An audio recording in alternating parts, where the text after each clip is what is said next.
네, 안녕하세요 여러분들. 중등 세계사 담당하는 큰별쌤 최태성입니다. 역사는 최태성. 네, 자 우리가 지금 여러분들 한 기원 후 한 1000년의 역사를 지금 한 띠를 지금 쭉 보고 있는 거예요. 그죠? 그래서 중국 받고 인도 동남아시아 받고 그리고 이제 이슬람 지역 받고 이제 지금 유럽을 지금 보고 있습니다.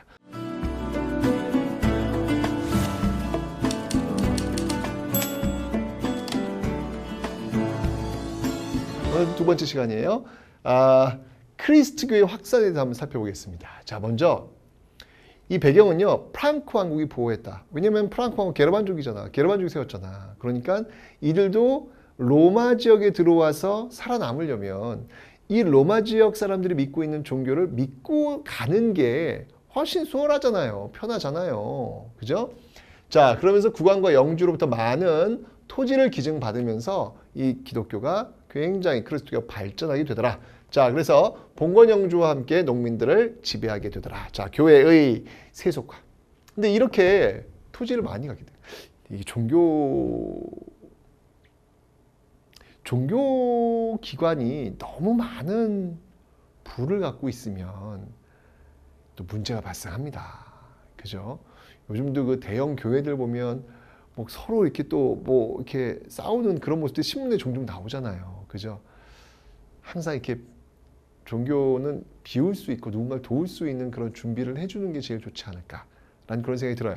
이때도 지금 그렇게 되면서 너무 많이 토지를 갖고 있으니까 프랑크 왕이 팍팍 밀어주니까 왕족들이 팍팍 밀어주니까 너무 재산이 많은 거야. 그 안에서 교회가 세속화되는 거죠. 그죠? 자, 교회 세력이 확대되고 성직자의 부패와 타락이 심화되는 모습도 있더라. 그래서 교회 개혁해야 되겠다. 우리나라도 마찬가지거든. 우리나라도 고려 말에 그 불교가 타락하게 되니까 이때 진울 같은 승려가 이 결사운동을 해요. 결사운동이 뭐냐면 함께 모여서 일하면서 노동하면서 부처님의 말씀을 따르자. 이게 운동이에요. 똑같아. 여기도 역시 마찬가지로 어떤 교회의 어떤 세속화된 어떤 그런 모습 속에서 교회 개혁 운동이 나온다고. 바로 끌리니 수도원. 끌리니 수도원 중심이 되면서 바로 기도하고 고전을 연구하고 노동하는 거야. 청비단 생활을 강조하는 모습들. 이런 교회 어떤 그 개혁 운동이 또 수도원 운동이 전개되고 있더라. 어쨌건 간에 이 교회는 점점 탄력을 받으면서 힘을 내고 있습니다. 프랑크 왕국 같은 경우에는 전성기가 언제라 그랬어요, 여러분들? 프랑크 왕의 전성기. 쭉 올라갔던 요 시대가 바로 카롤로스 대제. 그죠? 이 카롤로스 대제 때 전성기다라고 했는데 카롤로스 대제 이후에 쭉 내려와요. 왜냐면 분열을 해. 뭐 서프랑크, 중프랑크, 동프랑크. 물론 이제 이 서프랑크, 중프랑크, 동프랑크의 분열이 지금의 서프랑크가 프랑스, 중프랑크가 이탈리아, 동프랑크가 독일 이런 어떤 모습의 원형이 되긴 해요. 근데 이게 분열이 되면서 왕권이 굉장히 약해집니다. 약해져요. 이게 카롤로스 대제 이후에. 이 카롤로스 대제 이후에 왕권이 약해지는 그 과정에서 교회 세력은 커지는 거야. 교회 세력은 쭉 치고 올라가는 거야. 이렇게 쭉 치고 올라가는 거예요. 왕권은 떨어지고 교회 세력은 계속해서 올라가고. 왕권은 지금 분열되면서 힘이 빠진다 그랬잖아. 자, 그러자 성직자 임명권을 두고 교황과 황제가 대립을 해요. 과연 성직자 임명을 누가 해야 되느냐. 자, 지금 이 프랑크 지역이 지금 여러분들 봉건제가 형성된다 그랬잖아요. 봉건제가. 아까 내가 얘기했잖아. 이 봉토를 받은 사람이 영주가 된다 그랬잖아. 그 영주는 이 안에서는 왕이야. 거의 왕의 역할을 한단 말이야. 근데 이 안에 교회가 있다고. 교회가 있다고. 그러면 이 교회를 관리하고 있는 그 교인은 누가 임명할까? 아니, 영주 왕과 연결된 정치적 세력이 임명해야지. 이제까지 그래 왔던 거예요. 그런데 이제 이 교황권이 점점 세지니까 야, 여기 있는 이 주교들 내가 임명할 거야. 왜? 기독교 관리인이니까 내가 해야지. 왜 정치적인 맥락에 있는 왕이나 영주가 그 사람들하고 관계를 맺어? 관계 맺을 필요 없어. 교황이 직접 임명할게. 이러면서 이게 성직자 임명권을 두고 부딪히는 거예요. 결국 1077년 카노사의 굴욕. 교황이 황제에게 너 자꾸 말 안 들어? 너 파문시킨 거예요.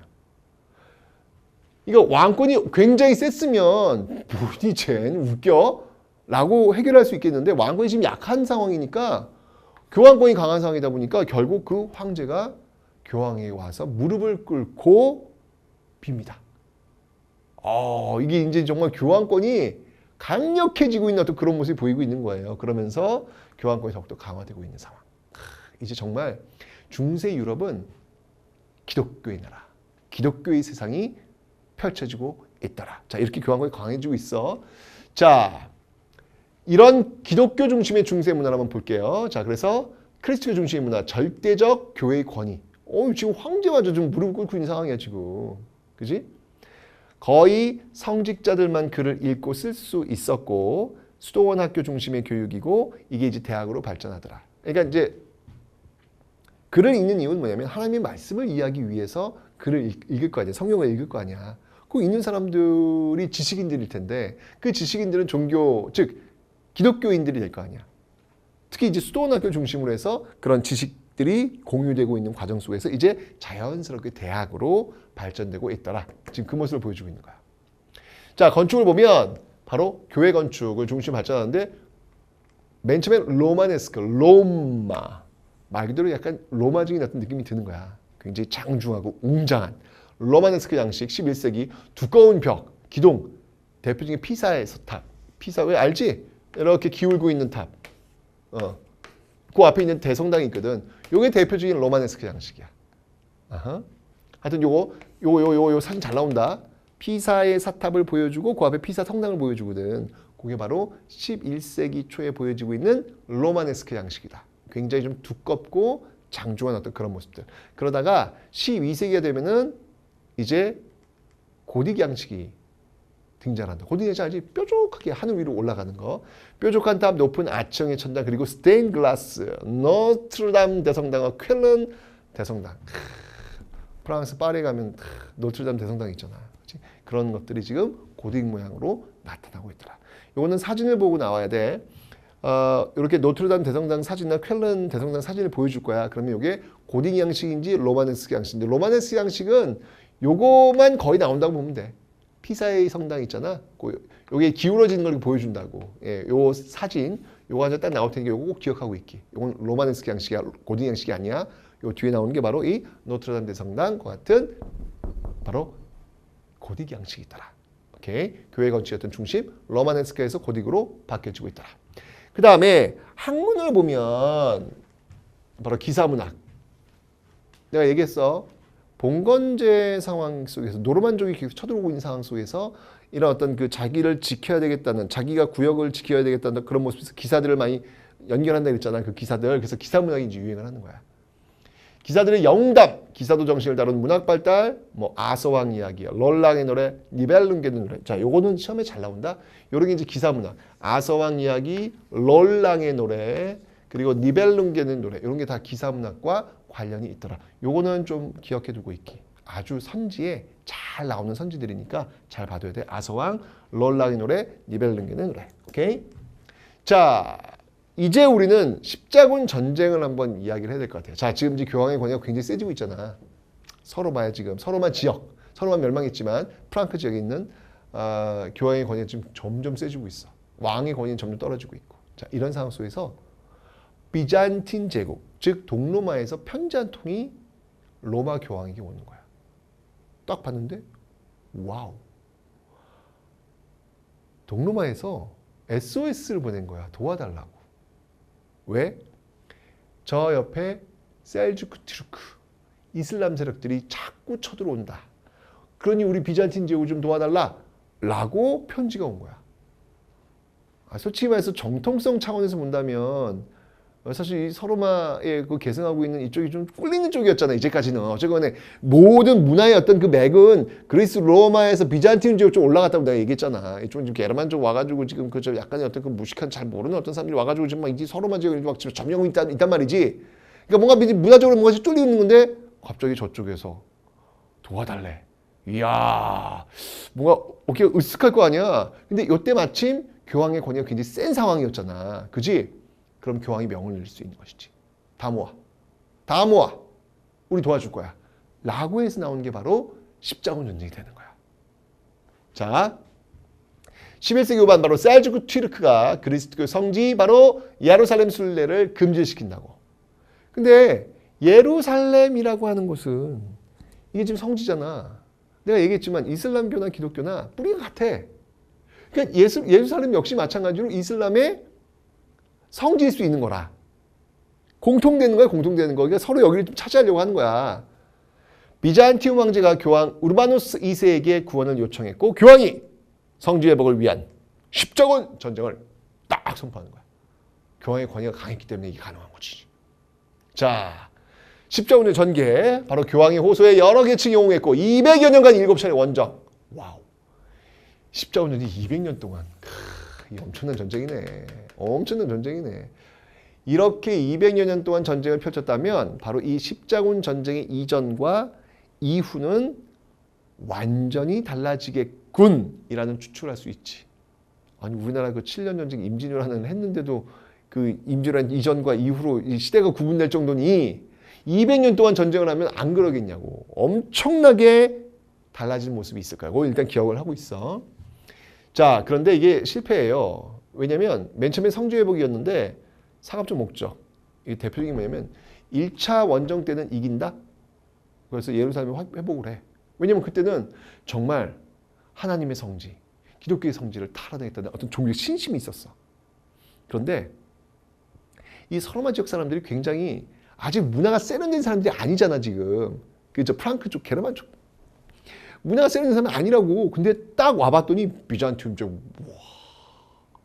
마치 그 시골에 있는 도시 경험을 잘 못한 사람들이 도시를 봐도 우와, 야, 이게 뭐야?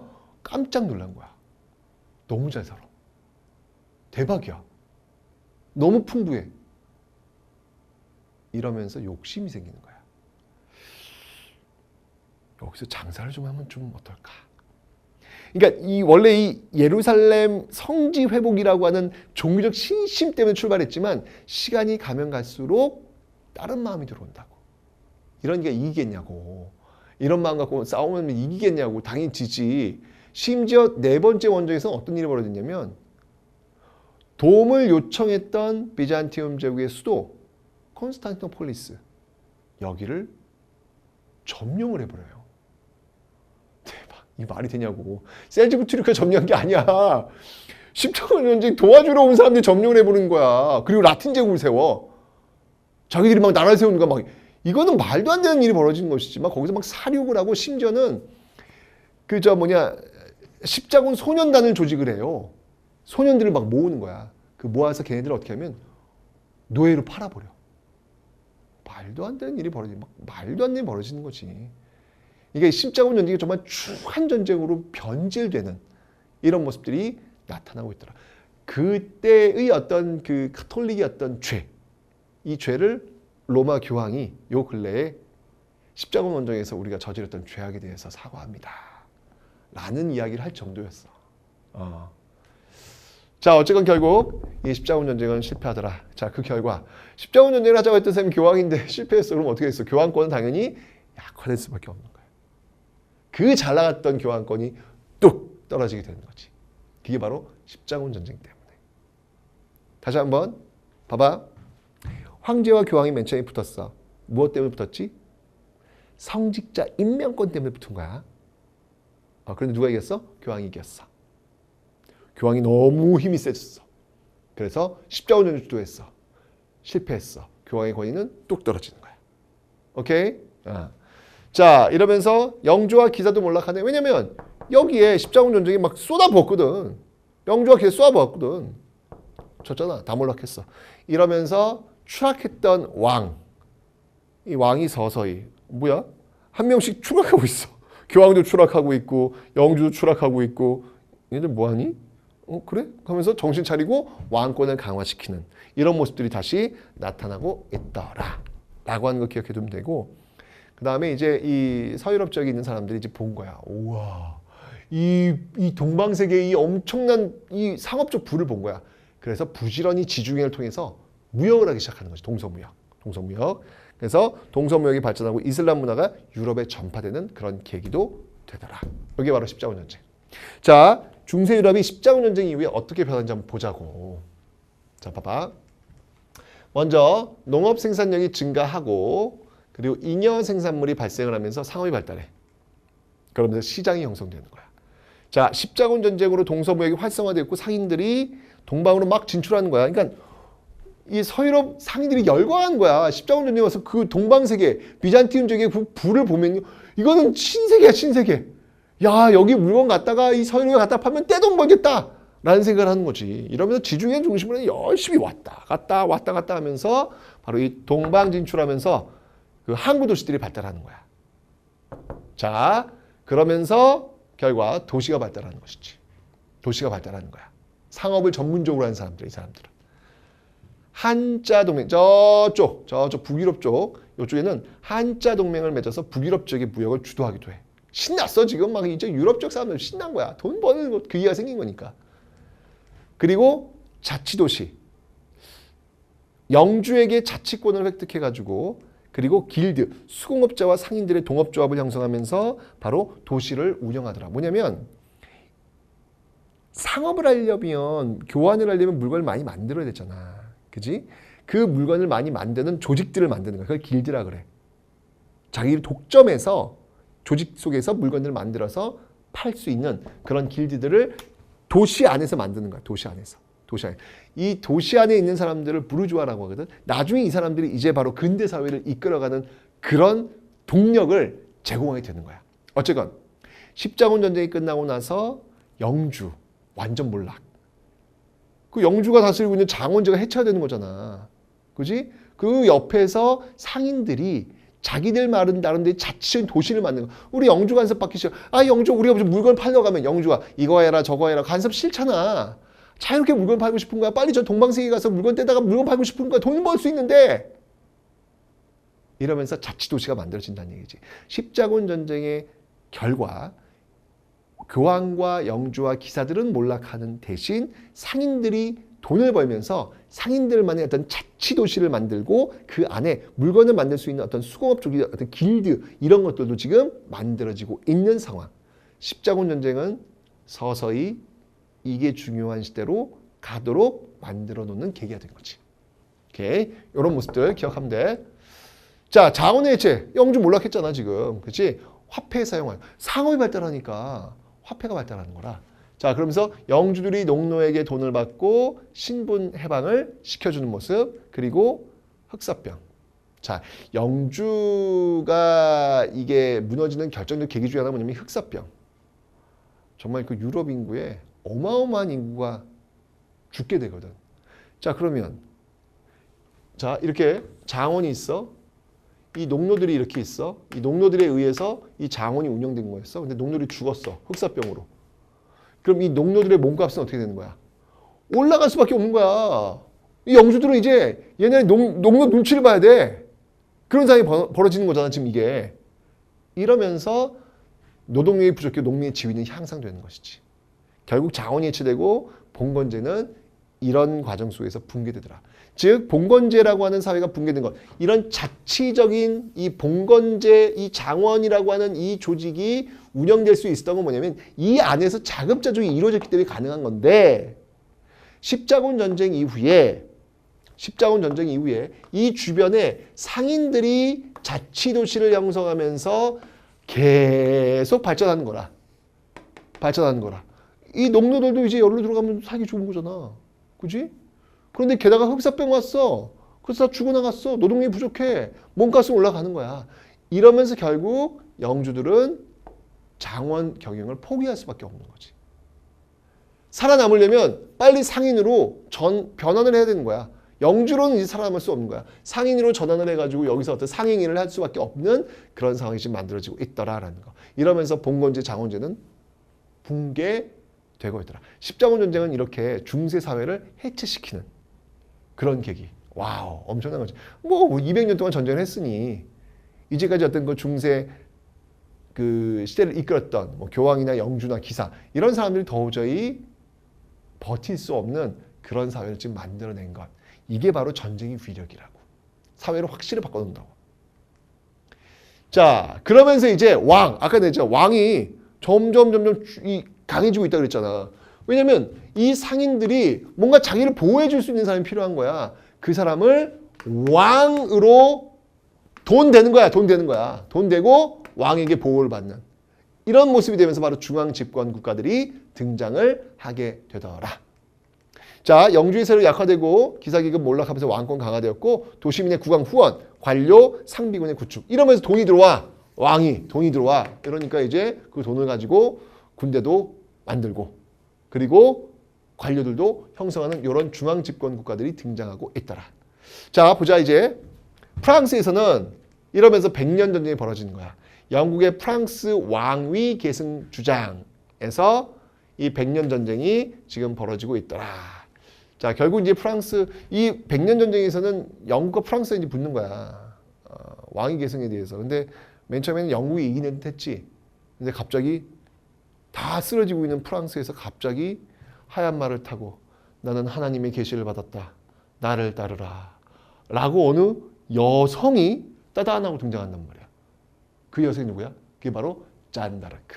100년 전쟁 속에서 등장한 인물이 바로 잔다르크더라. 그러면서 결국은 프랑스가 승리하게 되는 거지.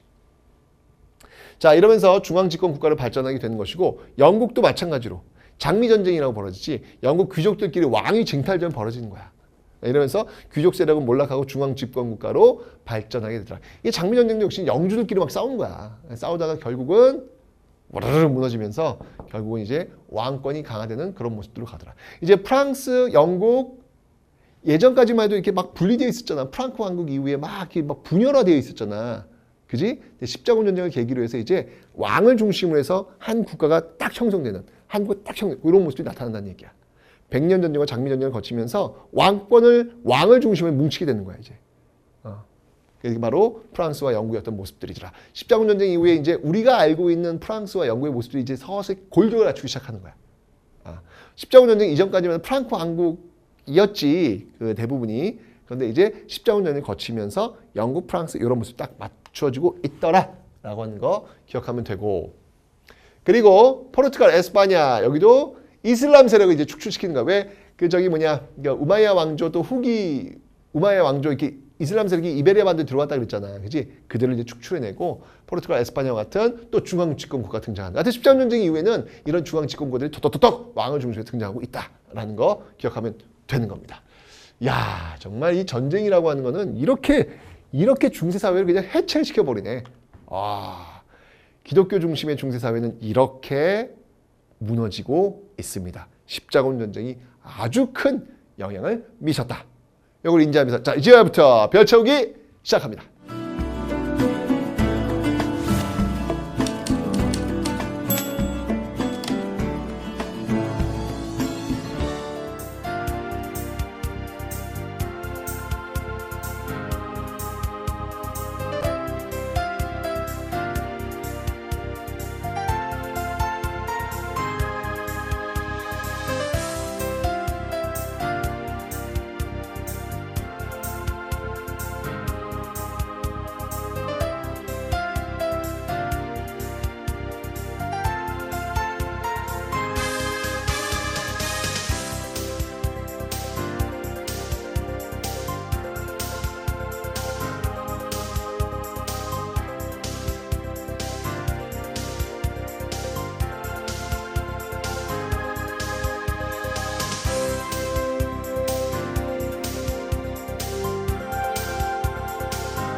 오케이. 자, 이렇게 해서 여러분들 또 유럽 사회의 그 변화를 봤습니다. 이제 우리가 잘 알고 있는 영국과 프랑스, 독일 이런 나라들이 이제 여러분들 조금만 기다리시면 또 만나게 될 겁니다. 자, 이렇게 해서 여러분들 기원 이후부터 한 1000년의 어떤 시간들을 한번 쭉 훑어봤어요. 다음 시간부터 다시 또 이제 또 중국기부터 쭉 한번 이렇게 훑어보는 그런 시간 한번 갖도록 하겠습니다. 자, 고생하셨고 여러분들 한 시대의 띠가 중국부터 유럽까지 한번 딱 훑었어. 이제 끝났어. 오케이? 자, 다음 시간에 또 어떤 내용이 있을지 한번 기대해 보시기 바랍니다.